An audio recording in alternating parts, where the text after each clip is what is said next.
So every year we have our IEP talks, and we ask some of our more dynamic speakers and partner speakers like Brian Sibilsky from ARM to join us. And so I'm so glad you're here. Yeah. All right. Go ahead, Brian. Thank you, Sean. As Sean said, my name is Brian Sibilsky. I actually work at ARM here in Austin. So I'm an applications engineer. I work in the Apartment Enablement Group. Just to give a little bit of an introduction as to what we're talking about, taking advantage of ARM's dynamic technology. We recently, within the last month, introduced some new IP for processor cores. And that's primarily what we're going to be talking about, and some of the new features with our very latest processors that we've introduced.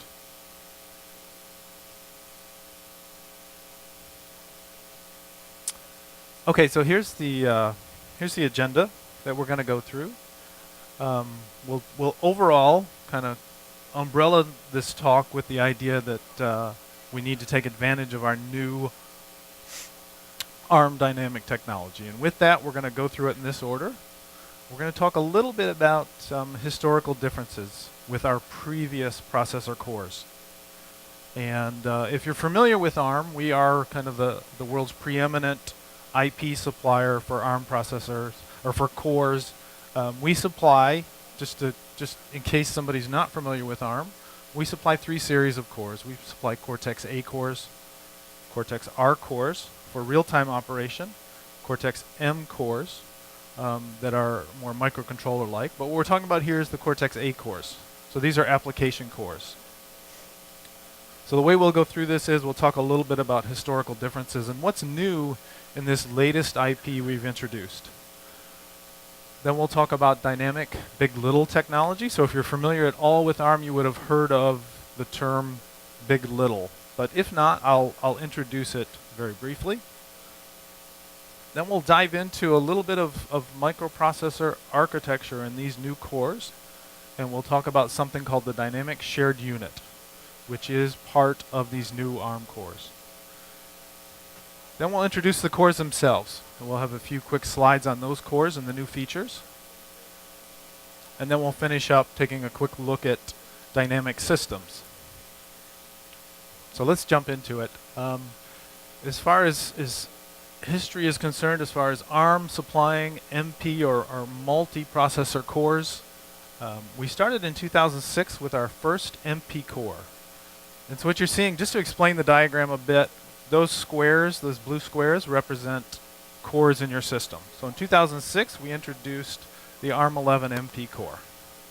And I won't spend too much time on it because it goes back a ways. So let's move forward a bit. In 2011, we introduced the Cortex-A15 and the Cortex-A7. And that's what we're showing you here. It was at the same time that we introduced the concept of big-little. And we'll talk a bit throughout the presentation of big-little. So if I can do a real quick intro, the concept behind a big-little SoC architecture is such that you build an architecture such that it includes 2 types of cores. The big core, or a Cortex-A15, which is a high-performance core, and the little cores, which is a high-efficiency core.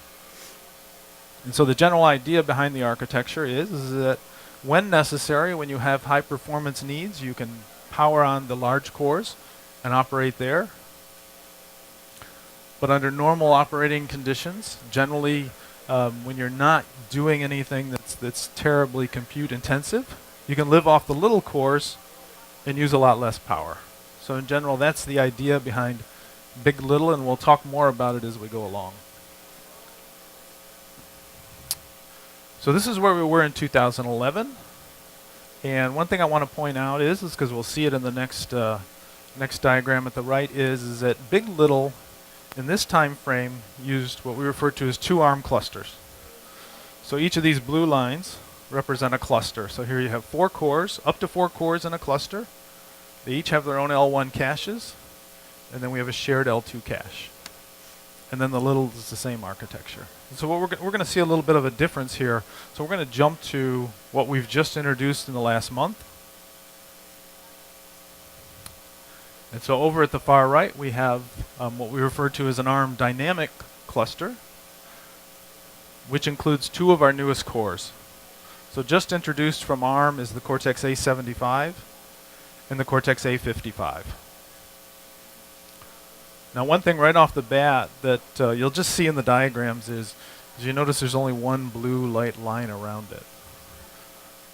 So what you can see is we've kind of simplified the architecture a bit and simplified the design such that now within one cluster, a cluster is kind of the group of IP that we supply you as one thing for your microprocessor. The cluster now can include both the big and the little processor.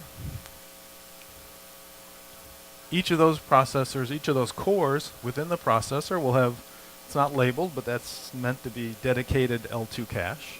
So there'll be L1 caches in the core, L2 caches dedicated to each core, and then a shared L3. And so now we've gone beyond the 4-core limit per cluster to support up to 8 cores.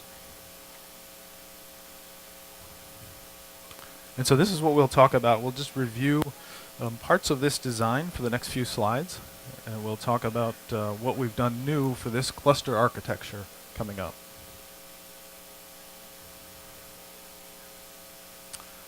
All right, so the first thing we're going to talk about is big little. You saw those diagrams before, and you just saw the diagram where we can do big little, meaning a big high performance core paired with a high efficiency core in the same cluster, and that's what we're showing here.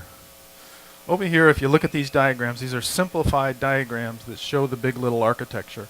And what we're trying to get across here is that you, as a designer, as the SoC designer, have the flexibility to figure out what type of cores you want within the cluster and how many. And so we're just showing some of the variations here. One big core, 4 littles, one big core, 3 littles, and it goes on and on up to potentially having 8 little cores within the cluster. So just to define the terms, because these were new terms for us. So big little systems designed with dynamic, which is these new cores, A75, A55, are referred to as dynamic big little, whereas we just used to use the big little term generically. These new architectures should allow for greater differentiation.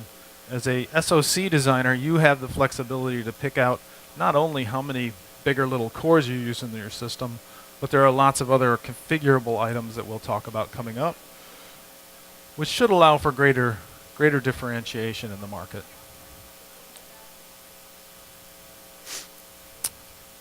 So just to cover a little bit more on the big little architecture, one of the main advantage of it is it basically gives you better dynamic range for energy and better dynamic range for performance.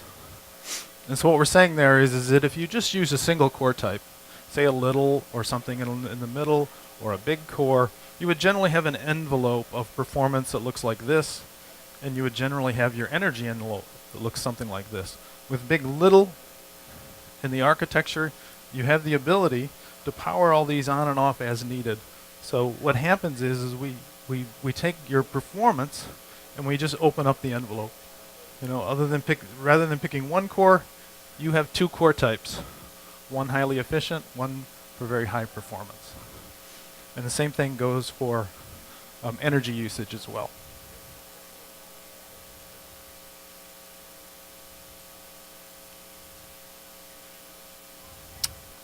Okay, so this is a block diagram of what we deliver from ARM and our IP for a dynamic cluster. And so we've kind of talked at high level from thus far. Now we'll start diving into a little bit of the internal architecture of a dynamic cluster that you will build with our latest CPUs. So if you look up there at the top, you'll see CPU 0 through CPU 7. So up to 8 CPUs. This is a configuration item. When you first get the IP from us, you're allowed to configure it, and you pick how many big cores and how many little cores go into the design. So you'll specify that. Now if you look consistent with all of our cores, you'll have dedicated I-side and D-side L1 caches, and also a dedicated private L2.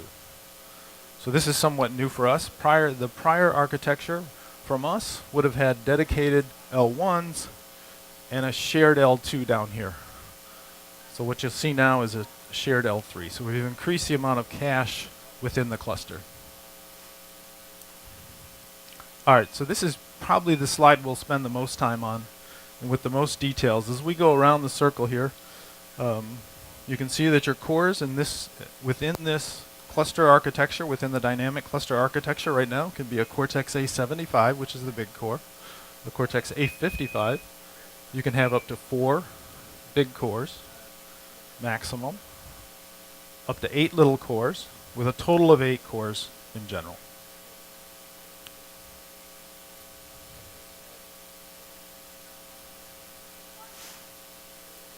Okay, so one of the bigger features that we've added in this generation of IP is this block here you see that says Asynchronous Bridges.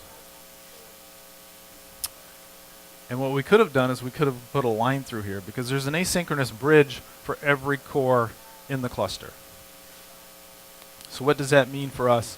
That means that we can support DVFS across all the cores, so the dynamic voltage and frequency scaling. So a first for ARM cores, or for ARM designs, is the ability to run each core at its own frequency. And what we generally expect is that our partners will run these cores in groups. We don't expect them to control each one separately. We expect that they'll probably form groups of 2 or 3 or 4 cores and run those at a particular frequency. But a fairly big change for us in that not only do we allow for the core to run at its own speed, these are also power bridges. So it allows you to power down the cores individually.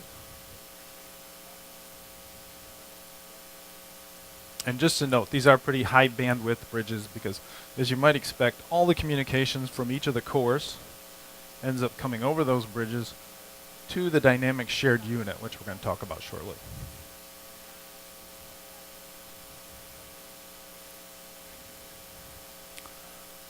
All right, so some more microprocessor design stuff. In an MP core, in any situation where you have multiple cores, one of the primary things you have to do is maintain memory coherency. And so in hardware, we keep all of these caches and everything coherent. To do that, it takes a lot of internal messaging.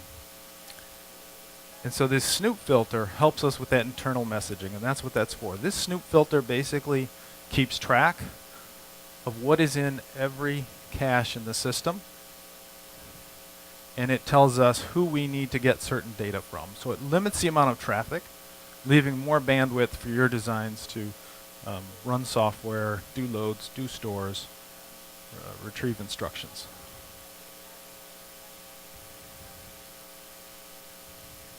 Okay, so as I already mentioned, we have a shared L3 cache in this architecture. This is the first time within the cluster we've had an L3 cache. So we have a very large now group of local SRAMs so that you can run faster out of. This L3 cache can be up to 4 megabytes large. Again, configurable by you as the SoC designer.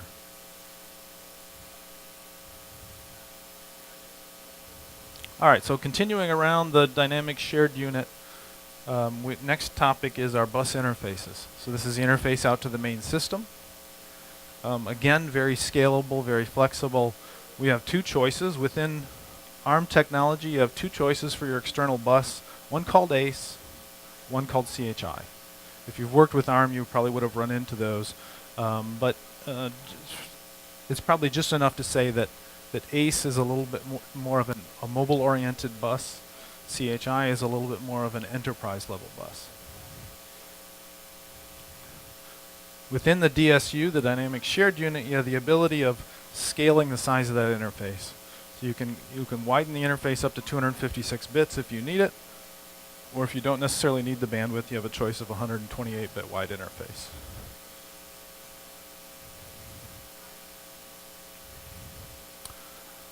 All right, next up, and this isn't necessarily something terribly new for our architectures, and I'll go through these pretty quickly. There's a couple different master and slave interfaces that we allow that support external accelerators in your system. If you have a DMA controller or something else in your system that might need access to the coherent data within the caches,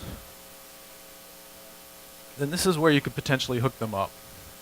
So if you had a DMA controller as an example, and that DMA controller was dealing with information that may very well be in your core's caches, hook it up here, it'll make its requests. If the memory happens to be loaded into cache, we'll get it from there. If not, we'll send an external transaction out the bus interface. Okay, last topic. We have kind of re-architected and revamped our power management interfaces. So we'll talk about that coming up on the next slide. But what we're getting at here is we have improved, if you will, the method with which SoC designers can interface to our clusters and control power management for not only the DSU but all the cores. So we'll see that a little bit on the next slide. All right, so new power management features. As I already mentioned, these asynchronous bridges here allow for DVFS for groups of cores or all the way down to a single core by core basis. We have new power down modes for aggressive leakage mitigation. So we have two basic power modes that we support from a power down perspective. We have power down, which means every core can be individually powered down. If you happen to power down all cores, you have the ability to power down the DSU as well. Then there's an intermediate step. If you don't want to go as far as powering down your core, because it does take time to power down a core, there are a lot of steps involved with powering down a core. It takes time to power up your core. You can use something called retention. So retention requires special gate libraries. But what it is it's the ability for your flops in your system and your SRAM to retain their value. But you can turn off the clocks. So you turn off the clocks, retain the state, and so you don't have dynamic power, and you reduced your leakage power. So that's what this is talking about. All supported in our power management block over here. One of the things we did, and if you look down here, you see sort of an example of possible power domains of what we're suggesting. In this case, we're just showing that all the little cores are in one power domain. The big cores may be in their own power islands. But one of the things we've done, and so one of the big advantages, if you're familiar with ARM architecture prior to this set of cores, it was a fairly complex problem to power down a core. It took a lot of interplay between software and hardware.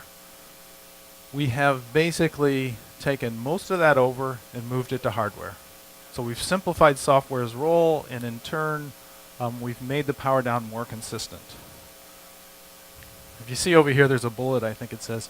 One of the things that software used to have to do before powering down a core is flush the caches. And that was a fairly long iterative task. And so that's an example of one thing we have moved completely to hardware in this generation.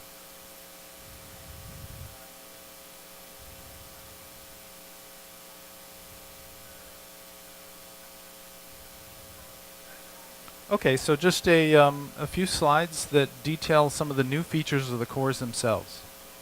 So we'll start out with Cortex A75, which is the big core, which is our highest performance core in the Cortex A line. And let's start out on the diagram first, and I'll just sort of walk through it a bit. Notice that on the Cortex A75 diagram, we only have 4 possible. This is a big core, only 4 cores in the cluster. Over here you see our basic compute engine. We have Neon, what we refer to as Neon SIMD, crypto, and floating point here. You can kind of think of this as a little bit of a separate engine in the core with extra wide registers to do single instruction, multiple data type things, or floating point things, and accelerate crypto. This is all fairly common architecture for all of our recent cores. We have iCache and Dcache 64K bytes in this core, and a private L2 cache that ranges, and you get to configure it from 256K to 512K bytes. All right, so just I won't spend too long on these features because they're kind of internal microprocessor-like features. Unless you're a microprocessor designer, you may not be that interested in it. But this is an out-of-order, which is typical, an out-of-order pipeline, which is typical of our big cores. And what that means is that it can execute instructions fed by the software programmer, and it can do them out of order where possible. So a fairly typical feature for us in our high-end cores. The A75 is an 8-issue core, which means that it can send up to 8 instructions on any clock into the execution pipelines. We are superscalar in that we can finish up to 3 instructions on any clock. Private L2 caches, I've already mentioned, running at core speed.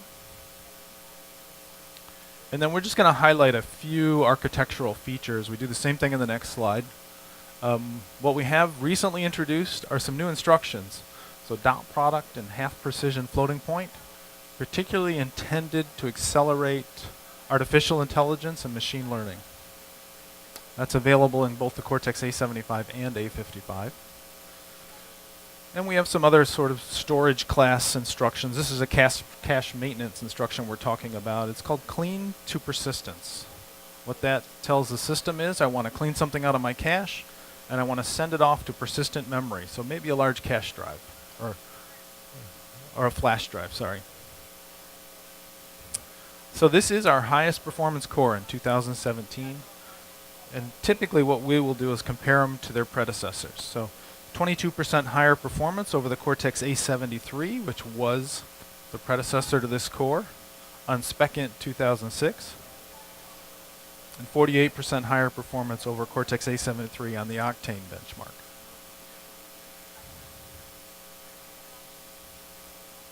All right, so same sort of thing for the A55. Similar slide, but you'll notice some differences because this is a smaller, high-efficiency core. So it has an in-order 8-stage pipeline. So it always executes code in the order it receives it from the software programmer. This is a dual-issue core, meaning it can actually send 2 instructions to the execution pipelines, and it can actually retire or commit 2 instructions on any clock edge. Again, a private L2 cache. And then moving down to some more of the advanced architectural features, we want to repeat the fact that it's got dot product and half precision to make sure that's clear it's in both cores.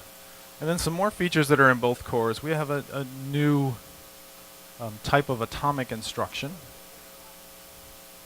that it can actually be completed out in your system if necessary. And what atomics are instructions that need to be not interrupted. So if you can think about something like a read, modify, write to memory, that needs to be one solid transaction. It cannot be interrupted. That's what an atomic is. And this class of new atomics actually allow for completion out in your system. So think of your DRAM controller maybe being able to do a read, modify, write by itself. That's what kind of a instruction these are. We have a fair amount of new reliability, availability, serviceability features, kind of the enterprise market type thing. And you can kind of think of that as kind of wrapped around the fact that we can do ECC and parity for all our RAMs, and we gather a lot of statistics relating to your overall performance. We also have a new feature in both cores called cache stashing. Cache stashing is the ability to preload your caches. So sometimes programs will know when they're going to access data, and they can preload it. And so these new features facilitate preloading the internal caches with data that you're going to work on coming up soon. So this core in general, obviously we're concerned with efficiency. It's 15% better or more efficient than the Cortex A53, which was its predecessor. And up to 70%, we don't really list them, but there are certain benchmarks that this thing performs 70% better than the A53. One of the other aspects besides overall performance of the core and executing instructions, what we often hear from our partners is it's almost as important to move data around quickly, and that's what we're talking about here in terms of memory streaming. How fast can these cores move information around? And so it's been a particularly strong area of focus in this new architecture. As an example, the A55 moves data almost twice as fast as the previous core. Okay, only a couple more slides. The point with this slide is that in general we're talking about taking advantage of dynamic technology. The point is you see a dynamic cluster right here in the center, is that taking advantage of this technology is just not the microprocessor alone. You can build a very fast microprocessor, but if you don't have system performance that scales with it, then it won't do you much good. So the point on this slide is that we actually have a whole new generation of IP that is built specifically for this series of cores and has enough bandwidth to support what's going on. And what we're showing over here is the processor itself is not the only one causing bandwidth or bandwidth needs. We have a fully coherent Mali GPU. So it'll also be sending a lot of things to and from your interconnect. The CCI 550, which is a ACE interconnect from us, is built to handle this level of bandwidth. And as you can see, that's kind of symbolized by the fact that it supports up to 4 DRAM controllers in the form of our our DRAM controllers are the DMC 500s. So overall, high level point, you have to build your entire system to deal with this level of performance. You can't just drop our new processor into an old design.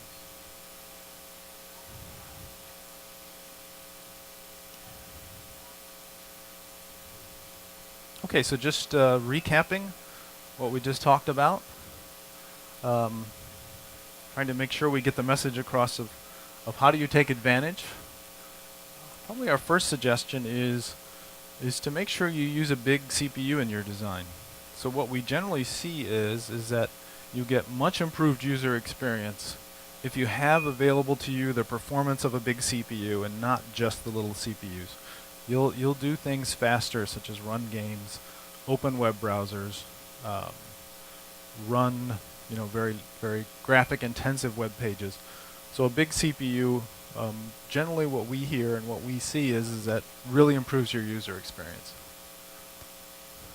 Next up, make sure you finely tune the architecture to fit your needs.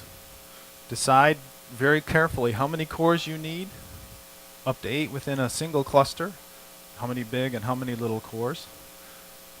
Decide your cache sizes, your bus interfaces, your bus widths. All configurable with the IP that we supply. This one really isn't an option. Utilize ARM's latest V8 cores. If you're going to do a dynamic design, you're going to use the Cortex A75 or A55. Those are the only 2 cores that are compatible today. Also, make sure you use that intra-cluster DVFS. So those bridges are there for a reason, and they can provide a big advantage. So make sure that you take advantage of that. And then just to pair with that last slide, build an entire system to meet the needs of your product. So make sure that the rest of your system can keep up with this dynamic core.